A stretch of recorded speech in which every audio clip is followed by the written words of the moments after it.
Well, spoiler alert, we had the first start today on the Series 2 KT17.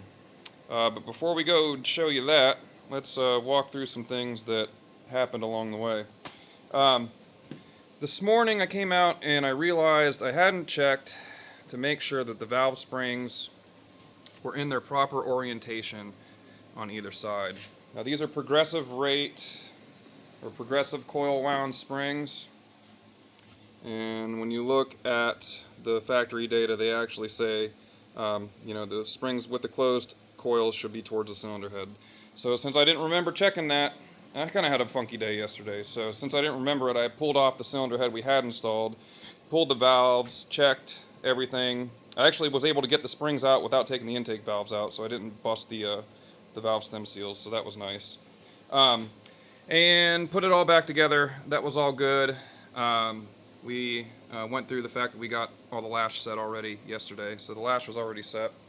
And then we took the fuel pump block-off plate back off and instead put in a 90-degree NPT 1/4-inch barb. Well, 1/8 NPT there, but 1/4 inch on the barb, so that we can run a pulse pump on this and get rid of the mechanical pump. I was going to do electric pump like I do on the rest of them, but I figured I'd try the pulse pump idea on this one, and it works really well. So, yeah, put those back together. So I tore some stuff apart this morning, and I put some stuff back together. So by about noon, I was ready to start testing compression and see what we had. So before I did that, I poured oil down into the crankcase and checked to make sure we had oil flow, which we did. We had plenty of oil flow out the pressure port right here. I didn't know how much pressure, but I knew we had flow. And so then I checked PSI while it was cold. This is before the rings were even set. So 105 on that side, 95 on that side. So that's pretty good for rings that aren't even seated yet. And then we put on the flywheel, marked our pin for timing there, and also marked on the flywheel here, so that we'll be able to time it really well. We checked the points again and double checked the timing to make sure we were opening when it crosses that pin right there. And then brought it over here. Got the muffler on. Now there is some exhaust leaking going on here, so there's a little bit of a tick noise that happens at idle that you can hear. But I'm pretty sure it's an exhaust tick that's coming from these really, really worn out and janky clamps that just aren't doing anything but distorting.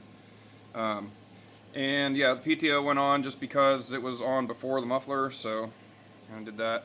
And we cranked it for a while before we even threw fuel at it. And the oil pressure is fantastic on this thing. So I guess we'll just show you what the deal is now. Let's make sure the fuel's turned on. Yep, fuel's on. And then I rigged it up in the frame here. I just vice gripped it to the chassis to give it a ground, and ran the starter wire and the fuel line. It was the easiest way to get something going with it. I have a test stand over there. You can actually see the M18 over there. So there's a good run test stand for this. Once the shrouding and everything's on there, we can do it. Put it over there. But for now, I just wanted to make sure that it was going to test okay and there were no major problems. So let's see what happens.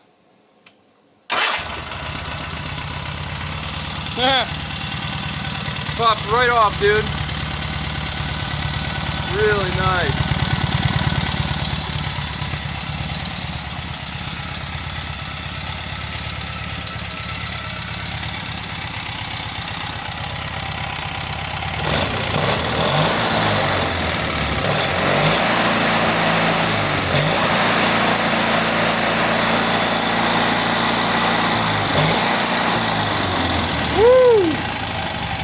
That's why I have my safety strap there. And look at that oil pressure. That's at idle. Alright. Don't forget about your safety strap. Those vice grips fell off while we were running. Alright, that'll do it, guys. Just wanted to give you a quick update. She runs.